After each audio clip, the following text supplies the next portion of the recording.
अस्सलाम वालेकुम व्यूअर्स, दोस्तों से टीम की जानिब से तमाम अहले इस्लाम को रमज़ान शरीफ की बहुत बहुत मुबारक हो।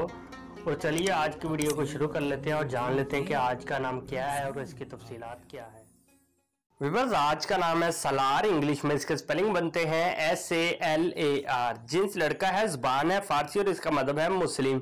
मायनी है इसके सरदार रहनुमा। सलार नाम का शुमार लड़कों के नामों में होता है। सलार नाम की इब्तदाई तारीख फारसी ज़ुबान से निकलती है। सलार नाम के अफराद के लिए खुशकिस्मत नंबर 4 माना जाता है। सलार नाम का मतलब सरदार रहनुमा है, जबकि खुशकिस्मत दिनों में जुम्मा और हफ्ता शामिल है। खुशकिस्मत वाली धातों में हिस्सों के हिसाब से लोहा शामिल है। सलार नाम के अफराद के लिए मुआफिक रंगों में नीला और काला रंग शामिल है। सलार नाम के अफराद के लिए मुआफिक पत्थरों में नीलम शामिल है। सलार नाम में 5 हरूफ है, ये एक लफ्ज बनता है। अपने नाम का मीनिंग जानने के लिए कमेंट बॉक्स में लिखिए। चैनल को सब्सक्राइब कीजिए, वीडियो को लाइक और शेयर कीजिए। Thanks for watching.